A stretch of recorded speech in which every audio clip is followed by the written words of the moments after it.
Ma'am, if you're here to beg, you're in the wrong building, the banker said, his smile thin as paper, but Evelyn Carter only tightened her grip on the worn leather purse in her hands and lifted her chin because he had no idea what it had cost her to walk into that marble lobby with dignity still intact.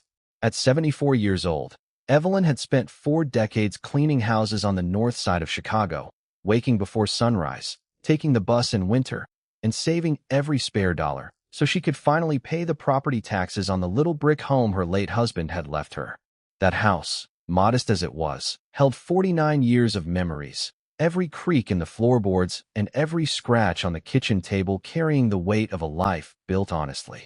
Now she stood at the counter under bright white lights, her careful stack of cash wrapped in a plain envelope, while the young account manager looked at her as if the money itself were suspicious. "I need to deposit this," she said quietly, her voice soft but steady, the kind of voice that came from a lifetime of refusing to let hardship turn her bitter. He pinched the envelope between 2 fingers, glanced at the bills, and then glanced at her worn shoes, her faded coat, her silver hair pulled neatly back into a bun. "Cash deposits over a certain amount require review," he said, drawing out each word as though she were a child who could not possibly understand. And where exactly did this come from? Evelyn felt the room around her sharpen all at once. A woman in a navy suit shifted her purse closer to her side. A man near the seating area stared just long enough to make the moment sting. Evelyn swallowed once. "It came from my work," she said. "My own work." The banker gave a small laugh, not loud enough to be called cruel, only precise enough to wound. "Ma'am, with respect, people don't usually show up with this much cash unless there's a question attached to it." Evelyn's fingers tightened around the strap of her purse. She had heard that tone before, years ago in neighborhoods where people decided her value before she ever opened her mouth. But she had also learned something those same people never did. A life of honest labor leaves a mark no one can erase. "I've lived in this city for 50 years, she said, a little firmer now. "I've paid every bill I was supposed to pay. I cleaned homes. I raised children who weren't mine. I buried my husband, and I never asked the world for anything that wasn't mine." The banker's smile faded just enough to reveal impatience. "Then you should have brought more documentation." Evelyn looked down at the envelope, then back at the glass wall behind the counters, where reflections of power, money, and indifference moved like shadows. Her cheeks burned, but she did not lower her eyes. And that was the exact moment the man in the charcoal suit, standing quietly near the far end of the lobby, straightened slightly, and said in a voice calm enough to freeze the air, "Did I just hear you disrespect Mrs. Carter?" The banker blinked once, clearly annoyed that anyone had interrupted him, but the room had already changed. Even the soft hum of the lobby seemed to thin around the man in the charcoal suit as he stepped closer, his polished shoes silent against the marble floor. Evelyn did not know his name yet, but she could feel the weight of him before she understood it, the kind of presence that did not ask for space so much as quietly took it. Brandon, who had looked so confident a moment ago, suddenly sat straighter behind the counter. "Sir," he said, his voice losing its edge, "this is a routine review." The man in the suit did not look at Brandon at first. His attention stayed on Evelyn, on the tremor in her hands, on the envelope she was holding like it contained more than money, like it contained the last fragile piece of a life she had earned one exhausted day at a time. "Mrs. Carter," he said, and when he used her name, it was with a respect that made her chest tighten unexpectedly. "You should not be standing here apologizing for having honest money." Evelyn swallowed hard. She had no idea why this stranger sounded so certain, or why the whole lobby seemed to be listening now, but something in his tone told her that he was not the kind of man who used words carelessly. Brandon gave a nervous laugh. "I am sorry, sir, but we have procedures. Large cash deposits, especially from older clients, require verification." The man in the suit finally turned, and his expression was calm in the way storm clouds are calm before rain. "Then verify it," he said evenly, without the attitude, without the condescension, and without making a 74-year-old woman feel like she has done something wrong for bringing in money she worked for. The words landed hard. Evelyn lowered her gaze for a second, not out of shame, but because she was suddenly afraid of crying in front of strangers. For so long she had learned how to stand still while people measured her worth by her clothes, her age, the color of her hands from years of bleach and soap and labor. But this man was looking at her like none of that mattered. Brandon cleared his throat and reached for the envelope, his fingers no longer so certain. "Of course," he muttered. "We can process it." The man in the suit remained beside Evelyn as the teller began counting the bills again, this time with visible care. The lobby stayed quiet, the kind of quiet that comes when everyone knows they have witnessed something ugly and are waiting to see whether decency will win. Evelyn looked up at the stranger then, studying the sharp line of his jaw, the expensive restraint in his suit, the unusual stillness in his face. "Why are you helping me?" she asked softly. For the first time, something warm flickered behind his eyes, so brief she might have imagined it. "Because," he said, his voice lower now, almost private, "my grandmother spent her life cleaning buildings people like this never noticed. And I learned a long time ago that dignity is not dependent on a person's bank balance." Evelyn stood very still beside the counter, one hand resting lightly on the worn leather of her purse, while the teller rechecked the deposit with a kind of nervous care that had not been there a minute earlier. The man in the charcoal suit did not move away. He remained at her side, calm and unreadable, as if he had decided that her silence deserved protection. Around them, the lobby had gone so quiet that even the clicking keyboards sounded distant, softened by the weight of what everyone had just seen. Evelyn could feel the eyes in the room, could feel the shift in the air, but for the first time all morning she did not feel small. The stranger had not raised his voice, and he had not needed to. The dignity in his tone had done what anger never could. Brandon swallowed hard, his face colorless now, his earlier certainty stripped away by the simple fact that someone more powerful had chosen to watch. "Yes, sir," he said, almost too quickly. "We are correcting it now." Evelyn glanced down at her envelope, at the bill she had counted 3 times on the kitchen table before leaving home, and she felt something inside her loosen. For half of her life, people had spoken to her as if hard work made her invisible. But this man had looked at her and seen a lifetime instead of a stereotype. When the teller finished, he slid the receipt across the counter with both hands, as though even paper could carry respect if he was careful enough. "The deposit is complete, Mrs. Carter," he said, forcing the words out in a flat voice. Evelyn took the receipt, though her fingers still trembled slightly. Then she looked at the stranger beside her again. Up close, she noticed the faint crease at the corner of his mouth, the quiet patience in his eyes, and the almost formal way he stood, as if manners were a habit that had survived a harder world. "You did not have to stay," she said. He gave a small nod, his gaze steady on hers. "I know," he replied, "but I wanted to." That answer touched something deeper than gratitude. It unsettled her, because kindness from a man like this did not feel casual. It felt chosen. Brandon tried to recover some of his pride, straightening his tie and clearing his throat as if the moment could be reset by force of habit. "Mrs. Carter, if there is nothing else, I can get someone to escort you out." The man in the suit turned his head just enough for the banker to freeze again. "She will leave when she is ready," he said quietly. The words were soft, but they carried. Brandon nodded so fast, it almost looked like a bow. Evelyn looked between them, then back toward the quiet stranger, and for the first time she wondered who he was to speak with that kind of certainty in a place built on status and polished smiles. He did not introduce himself yet. He simply held her gaze a moment longer and said, "Finish your business first. Then I would like to make sure you get home safely." The room seemed to hold its breath at that, not because it was dramatic, but because it was sincere. Evelyn had spent years learning that people rarely offered help without expecting something in return. But this man stood in the middle of the marble lobby with no visible desire to impress, no need to be thanked, and no trace of pity in his face. Only respect. And in that strange, fragile silence, Evelyn began to realize that this encounter was not ending with a deposit slip. It was only beginning. By the time Evelyn reached the edge of the counter, her hands had finally stopped shaking, though only because she had wrapped them so tightly around the strap of her purse that the leather pressed into her palm like an anchor. Brandon was still staring at the screen, still trying to recover the confidence he had lost in front of everyone. But his voice now carried a careful stiffness, the kind that came after a public mistake. "Mrs. Carter, your deposit will be processed immediately," he said, clearing his throat. There was simply a misunderstanding. Evelyn did not answer right away. She had lived long enough to know that some apologies were only fear dressed up as courtesy. Beside her, the man in the charcoal suit remained perfectly still, his attention not on Brandon, but on her, as if the only thing in the room that mattered was whether she was being treated with the dignity she had already earned.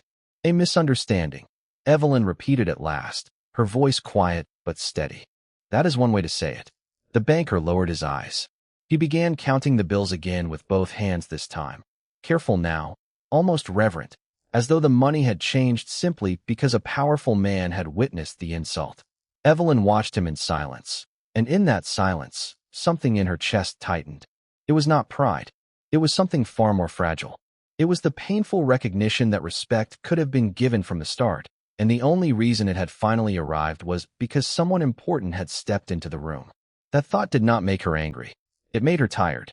I have lived in this city for 50 years, she said softly, more to herself than to anyone else.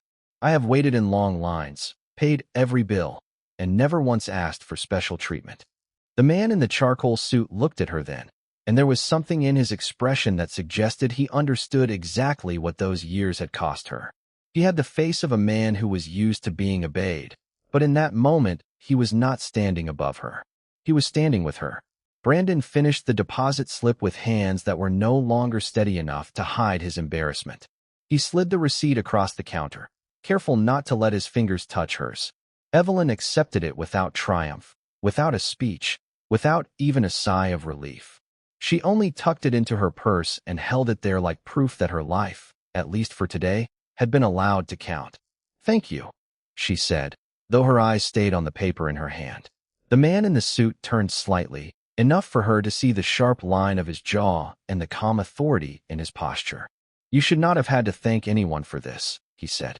Then, after a brief pause, he added, "My name is Victor Moretti." The name landed quietly, but not without weight. Even Brandon went still again. Evelyn had heard enough about men like that to know she should have felt uneasy, perhaps even afraid. But Victor's voice held no threat now, only certainty and something else that was harder to name. Respect, perhaps, or a kind of loneliness that had learned how to wear a tailored suit. "I did not know you were here," Evelyn said. Victor gave the smallest shake of his head. "Most people do not know much about me until they need to." He glanced at the receipt in her hand, then back to her face. "You did not need my help to be worthy of it. I only made sure they remembered that." The words seemed to settle over the bank like a soft but unbreakable law. The customers who had been whispering earlier now looked everywhere except at Evelyn. No one wanted to be caught staring at the woman they had nearly dismissed. Brandon finally cleared his throat and stepped back, trying to reclaim the dignity he had already lost. But Evelyn was no longer looking at him. She was looking at Victor, at the stillness in his shoulders, at the strange and careful way he had chosen to stand beside her when it would have been easier to remain invisible. And for the first time in many years, she felt something she had almost forgotten how to trust. Not safety, not yet, but the possibility of being seen.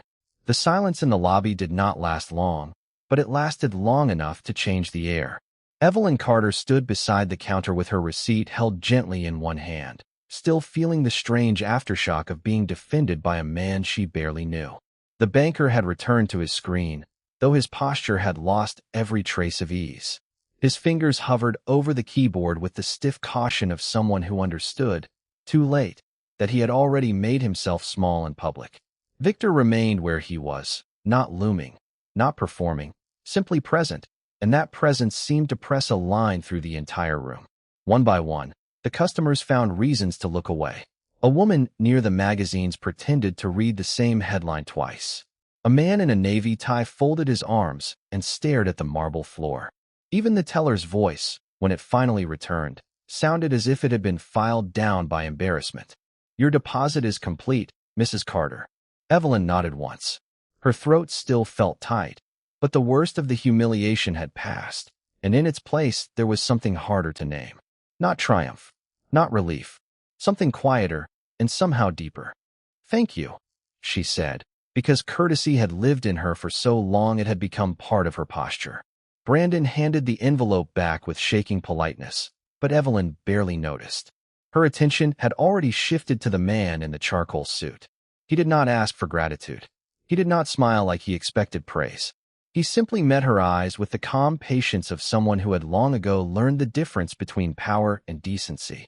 "You did not have to stay," she said softly, still careful, still measuring every word. Victor glanced toward the front doors where afternoon light spilled across the tile in pale gold. "No," he replied. "But I chose to." The answer should have sounded simple. Instead, it landed with weight. Evelyn lowered her gaze to the receipt again, as if the printed numbers might steady her, but her hands were no longer trembling. The purse strap rested against her palm like something familiar and dependable, and for the first time since she had walked into the bank, she felt her shoulders begin to unclench. "Most people," she said after a moment, "would have watched and said nothing." Victor's expression did not change, but something in his eyes sharpened with memory. "That is exactly why so many people become comfortable doing the wrong thing." The words were quiet, but they carried across the lobby with enough clarity to make the nearby customers shift uncomfortably. Evelyn looked at him fully then, studying the expensive suit, the careful stillness, the kind of face that seemed made for hard decisions and kept secrets. There was no arrogance in him now, only a guarded respect that felt almost more intimidating than coldness would have been. "I am not used to being noticed," she admitted before she could stop herself. Victor answered with a steadiness that made the moment feel strangely private. "Then perhaps it is time people learned to notice you properly." Evelyn let out a breath she did not realize she had been holding.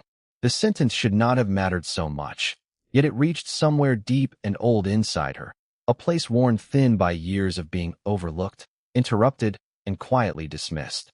Around them, the bank kept moving, but in smaller, more careful ways, as if even the walls had taken the lesson to heart. The bank manager emerged from a side office with a fixed smile that looked rehearsed and late. He offered apologies too quickly, his voice polished with fear. Victor heard every word and gave no sign of satisfaction. He only nodded once, as if filing the moment away for later. Then his attention returned to Evelyn. "Do you have someone waiting for you?" he asked. It was such an ordinary question that it made her chest tighten all over again. "No," she said. "Only a bus stopped 2 blocks away." Victor glanced toward the doors, then back to her. "Then I will walk you out." Evelyn opened her mouth to refuse out of habit, but the words did not come. Not because she needed him, she told herself, and not because she trusted easily. It was only that something in his manner made refusal feel less like dignity and more like a lie. So she slipped the receipt into her purse, drew one slow breath, and nodded.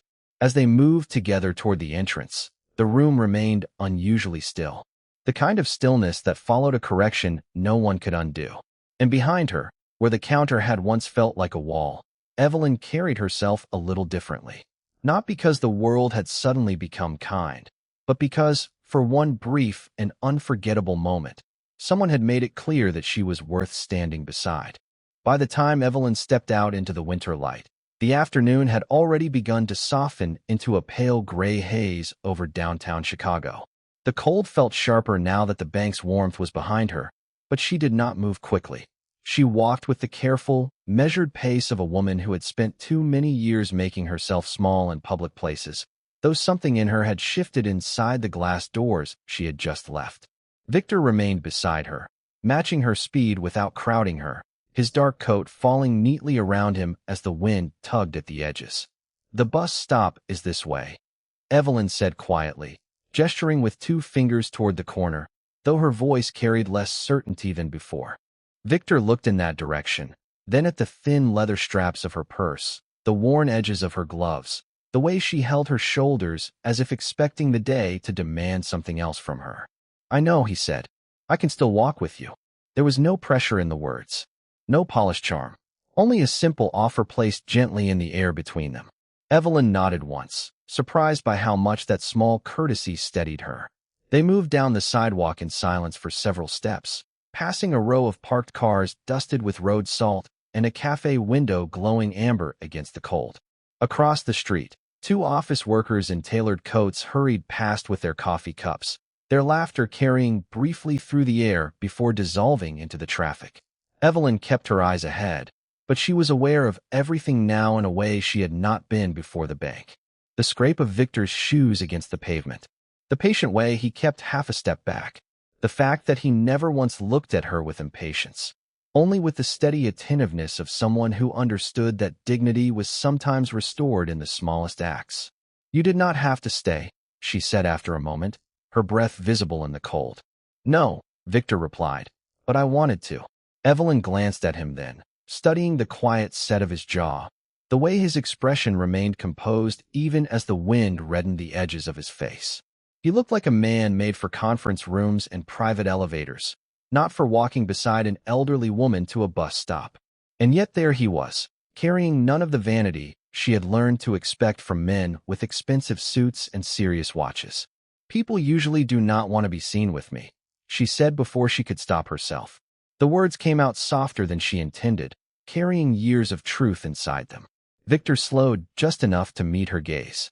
"Then they are not the sort of people worth noticing," he said. Evelyn let that settle between them. It was such a simple sentence, but it landed with the weight of something long withheld. She did not answer right away. Instead, she watched a delivery truck pass, watched its headlights flash across the wet street, watched the city go on being indifferent to women like her. And still, beside that indifference, Victor remained. When they reached the corner, the bus shelter stood under a bare-branched tree, its clear panel lined with a thin film of frost. An old schedule was taped inside the frame, and a metal bench sat beneath it, cold and empty. Evelyn stopped there, tightening her fingers around her purse. She had the uneasy feeling that if she turned and walked away now, the strange mercy of the afternoon might dissolve like breath in winter air. Victor noticed the hesitation immediately. "You are not in a rush, are you?" he asked. She almost laughed at how gently he said it. "No," she admitted. "I suppose I am not." His gaze shifted toward the street, then back to her. "Then stay a minute." Evelyn raised an eyebrow, and for the first time since leaving the bank, something almost like amusement touched her face.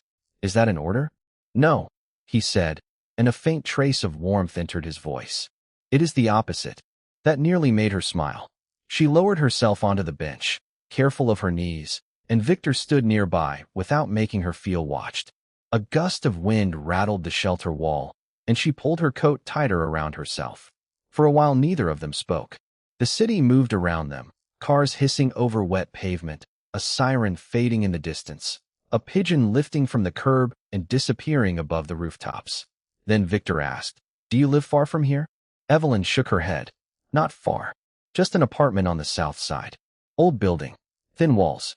Loud pipes." The corner of his mouth shifted, almost a smile.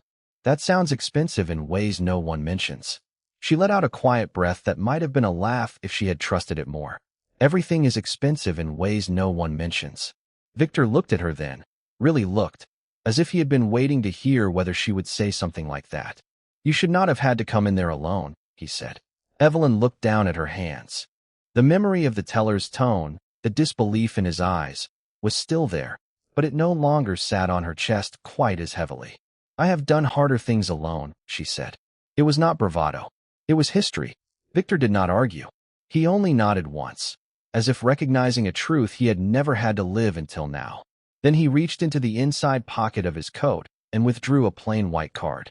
No logo, no embellishment, just a name and a number printed in clean black letters. He held it out between two fingers. "If anyone ever treats you that way again," he said, "you call this number." Evelyn looked at the card, then at him. "What is it?" "Someone who will answer," he said. She should have refused it. She knew that. Women like her were careful with favors, especially from men with power in their voices and quiet authority in their hands. But the card was offered without condition, and the expression on Victor's face held no demand, only certainty. Evelyn took it slowly, as if accepting it meant accepting more than contact information. "Thank you," she said. Victor gave a single nod, and for a moment the only sound between them was the soft hiss of traffic on the street beyond. Then the bus rounded the corner, its front lights glowing against the gathering gray. Evelyn rose from the bench, tucking the card into her purse with the receipt and the folded cash envelope that had started this entire morning. She turned toward the curb, then paused. "You should not keep walking strangers to buses," she said, half a warning and half a joke. Victor's eyes held hers. "You should not have to ask to be treated well," he replied. The bus doors opened with a pneumatic sigh, warm air spilling out into the cold. Evelyn stepped forward, then looked back one last time. Victor stood under the shelter like he belonged there, calm and unmoving, watching only until she was safely aboard. When the doors closed and the bus pulled away, she found a seat beside the window and sat very still, her reflection faint in the glass. The city slid past in muted colors, but her thoughts remained at the corner, at the bench, at the man who had walked beside her without making her feel indebted or diminished. For the first time in years, Evelyn did not feel like she was returning home in defeat. She felt, instead, as if something had been set down inside her that she had been carrying too long. And outside, in the cold light of Chicago, Victor Castellano stood alone for a moment longer before turning back toward the street, already aware that the day had not ended where it should have, but exactly where it needed to. By the time Evelyn had been home for an hour, the winter light outside her apartment windows had already faded into early evening blue, and the silence around her small kitchen felt almost unfamiliar. She had placed the deposit receipt beside a chipped mug of tea and had not touched either one. Instead, she stood near the sink, staring at the steam rising from the kettle as if it might explain what had happened at the bank, as if it might tell her why the memory of Victor Castellano's steady voice still lingered in the room like warmth that refused to leave. He had walked her to the bus stop without asking for thanks, without demanding conversation, without trying to make himself important. He had simply been there, present in the quiet way of a man who understood that respect did not need an audience. That alone had unsettled her more than the bank clerk's cruelty ever had. Cruelty was familiar. This was not. This was attention without calculation, kindness without performance, and it made her chest ache in a way she did not quite know how to name. She sat down slowly at her kitchen table, the wood cool beneath her palms, and opened the envelope she had brought home with her. Inside was not just a receipt, but proof that her money was finally safe, that the taxes on her late husband's house would be paid, that one more burden had been lifted from shoulders that had carried too much for too long. She should have felt only relief.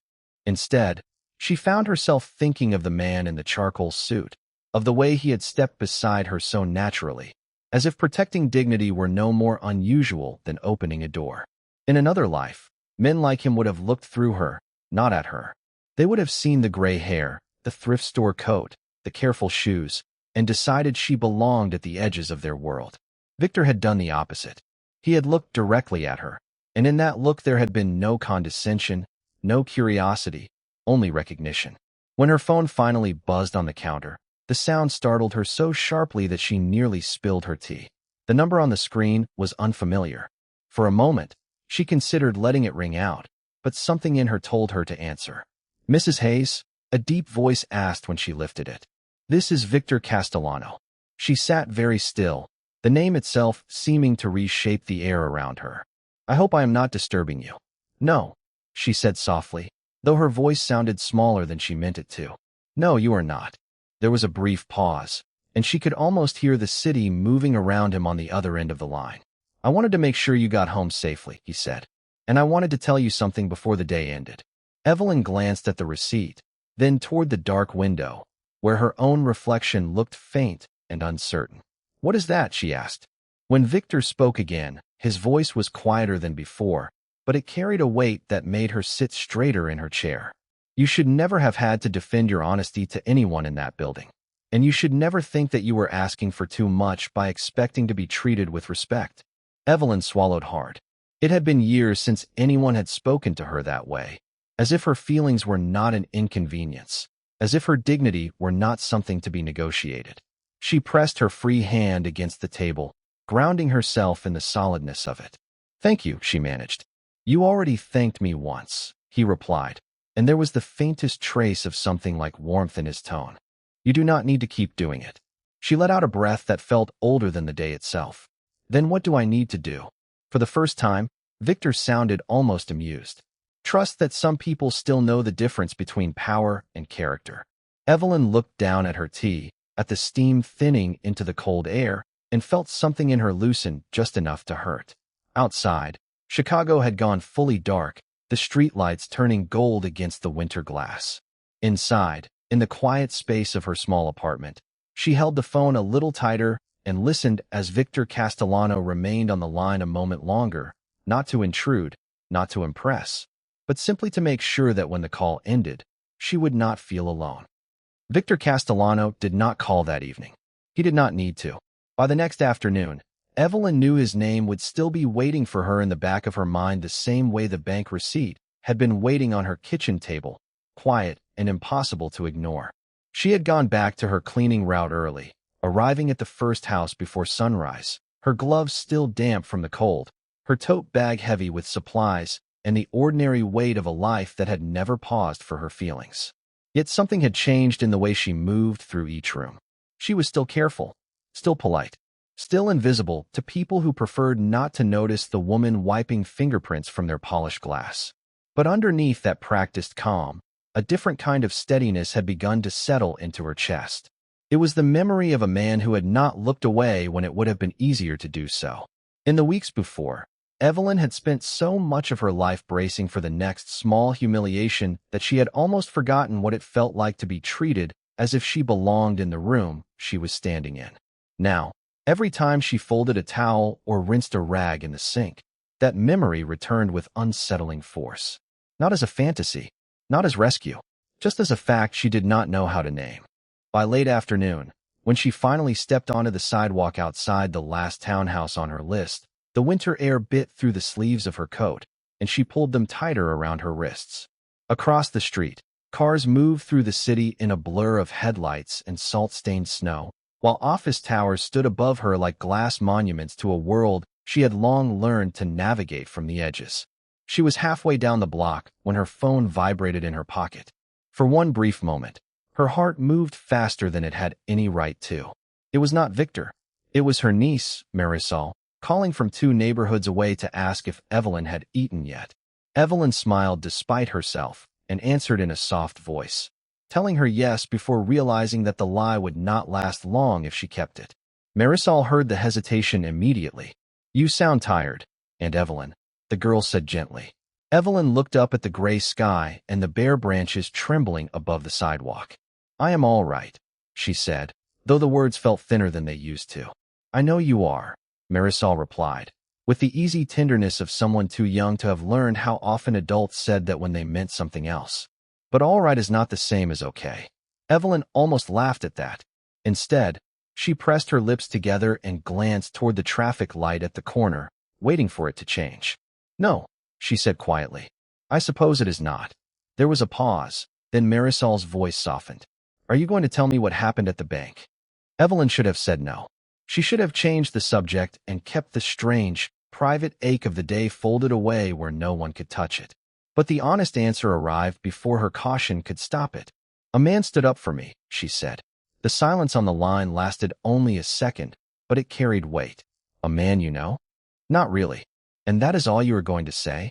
Evelyn lowered her eyes to the sidewalk, where the winter light had turned the concrete a pale, reflective gray. For now, Marisol hummed in that way she did when she wanted to say more, but chose kindness instead. "Then for now, I will just say that it is about time someone did." Evelyn closed her eyes briefly. The words landed harder than they should have, because they touched the place inside her that had been quiet for too long. When she opened them again, she saw her reflection faintly in the dark window of a passing bus. A woman in a worn coat, standing straight despite everything, carrying her own life with both hands.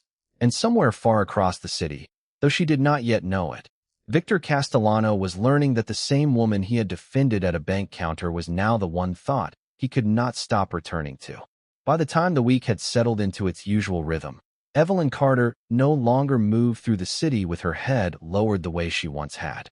She still woke before dawn, still pulled on her coat in the dark, still carried cleaning supplies in a plain tote bag that had seen better days, but something in her had changed. It was not confidence in the grand, polished sense that belonged to people like Victor Castellano. It was something quieter, a steadier breath, a spine that no longer bent at every sharp word. And that morning, when her phone rang while she was wiping down the last counter in a quiet brownstone on the north side, she saw Victor's name on the screen and did not feel the old panic rise in her chest. She simply stepped into the hallway, closed the pantry door behind her, and answered in a voice that was calm enough to surprise even herself. "Good morning, Victor."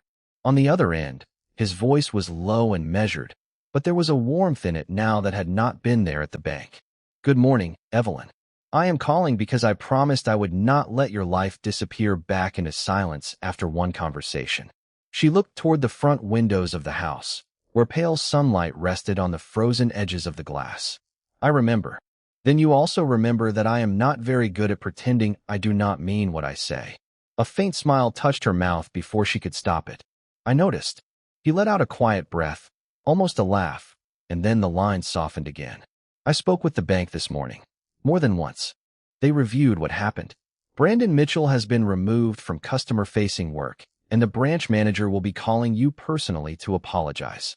Evelyn stared at the old wallpaper in front of her, its faded pattern suddenly feeling less heavy than it had before. "You did not have to do that." "I know. Then why did you?" For a moment, he did not answer.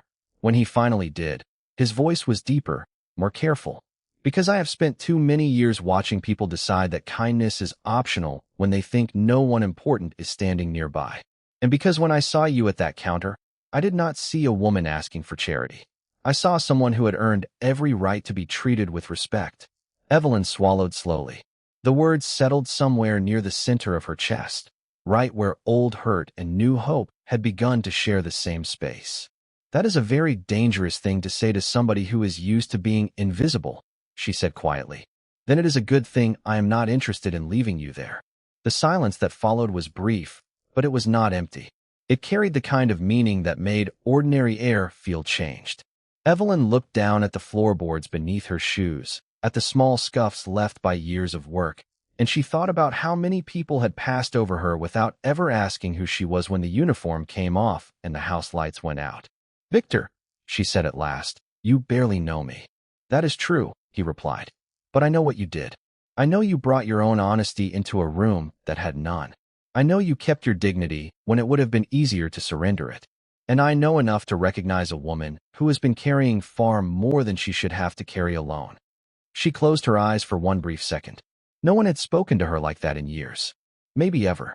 Outside the kitchen window, the city moved on under a pale winter sky, buses rolling by, tires whispering over salted streets, ordinary life continuing as if nothing had changed. But everything had changed. Not loudly, not all at once, just enough to matter. "You are very direct," she said. "That is a polite way of saying I am stubborn," he answered. "I was thinking of more intimidating words." "I can live with intimidating." Her lips curved again, and this time the smile stayed. Then he said, "There is something else." Evelyn straightened slightly. "What is it?" "I would like to see you again." The words were simple, but they landed with the weight of something far from simple at all. She did not answer immediately, not because she was playing a game, but because the part of her that had spent years surviving did not know how to move first when someone offered something that sounded like choice. "As a date," he added, and there was a faint, almost self-aware edge to his voice now, as if he understood how serious that sounded and wanted to give her room to breathe. "If you want to call it that. Or not. Dinner. Coffee. A walk. Something normal, if normal is still possible." Evelyn looked toward the window again, where her reflection hovered faintly over the daylight, a woman with tired eyes and a face that had known too much labor, too much weather, too much restraint. And yet the reflection was no longer only tired. It was also attentive.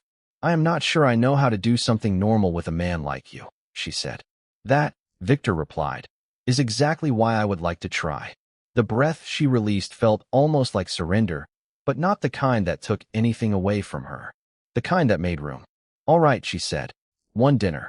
There was a brief pause on the line, and when he spoke again, his voice had changed in a way she could hear without seeing his face. "Then I will make sure it is worth your time." "Victor," she said, and now there was a warning in her tone that did not hide the softness beneath it. "Do not make promises you cannot keep." "Evelyn," he said, and she could hear the smile in that single word. "I have spent my entire life keeping promises that were much harder." When the call ended, she remained still for a moment with the phone against her ear, listening to the quiet after his voice had gone. The house around her was the same. The dusting cloth in her hand was the same. The work waiting beyond the pantry door was the same. But the future no longer felt like a closed room. It felt like a door that had just been unlocked somewhere far ahead, waiting for her to decide whether she was brave enough to walk toward it. And across the city, Victor Castellano set his phone down and stood in the dim light of his office for a long moment, looking out over Chicago as if the skyline itself had become a reminder that some meetings do not happen by accident. Some people arrive quietly, change everything, and leave a man with no choice but to begin again.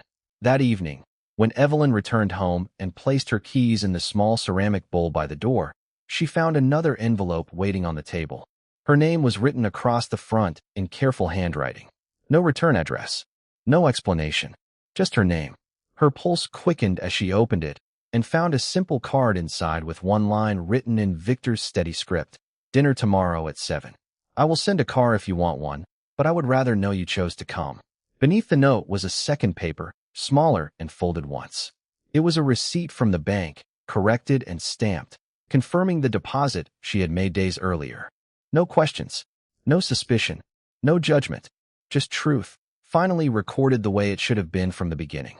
Evelyn stood in the dim kitchen light, the card in one hand and the receipt in the other, and for a long moment she did not move. Then, very slowly, she smiled. The room stayed quiet. The city stayed cold, but something inside her had already begun to warm.